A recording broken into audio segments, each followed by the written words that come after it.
యుద్ధం ఎఫెక్ట్ ఇప్పుడు హైదరాబాద్ పై పడింది. కమర్షియల్ గ్యాస్ సరఫరా నిలిచిపోవడంతో హోటళ్లు, రెస్టారెంట్లు బిక్కుబిక్కుమంటున్నాయి. ఇంకో 2 రోజులు ఇదే పరిస్థితి ఉంటే హోటళ్లు మూసుకునే పరిస్థితి ఉందంటున్నారు.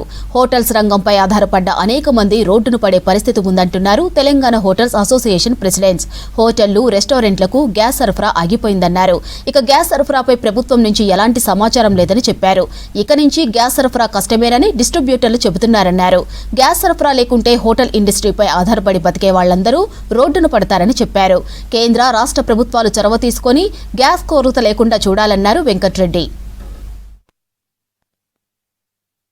ఇతర రాష్ట్రాల్లో జరిగిన పరిస్థితి కాకపోతే మేము ఈ బంద్ ప్రకటించి అందరి దృష్టి తీసుకురాలేకపోయాము. గ్యాస్ కంపెనీ వాళ్ళు, డీలర్స్ ఎవరైతే ఉన్నారో 1-2 రోజుల నుండే పరిస్థితి విషమిస్తున్నది. మీరు మరి 1-2 గ్యాస్ సిలిండర్లు ఎక్కువ తీసుకోపోండి, మా దగ్గర ఉన్న కాడికి ఇస్తామని చెప్పి ఇవ్వడం జరిగింది. అదే ప్రకారంగా ఈ 1-2 రోజుల లోపల ఆటోమేటిక్గా బంద్ అనేది ఎవరికి వారు బంద్ చేసుకోవాల్సిన పరిస్థితి, ఎవరు అసోసియేషన్ చెప్పవలసినంత పరిస్థితి కూడా లేదు.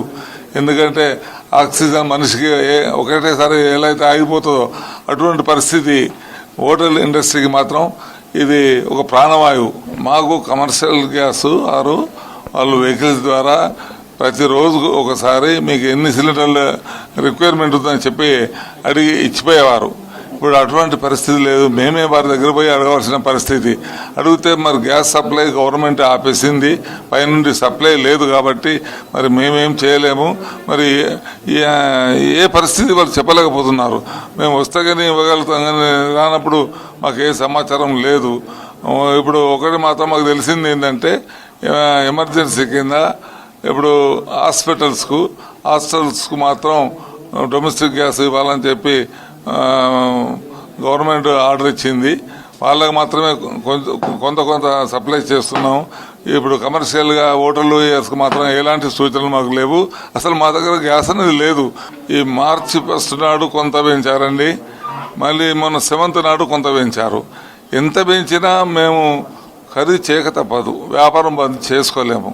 కనీసం ఇప్పటికైనా మరి ఈ పరిస్థితిని బట్టి ఏమాత్రం పెంచినా మరి మేము తీసుకొని మరి ఈ వ్యాపారం కొనసాగించడానికి మాకు అవకాశం ఉంది. మరి అందరి బాధ తీర్చడానికి అవకాశం ఉంది. మరి తప్పనిసరిగా ఏదో విధంగా ఇప్పుడు ఈ గడ్డు పరిస్థితులను ఎదుర్కోవడానికి కొంత రేటు పెరిగినా మేము దాని విషయంలో మేము అబ్జెక్షన్ చేస్తలేము.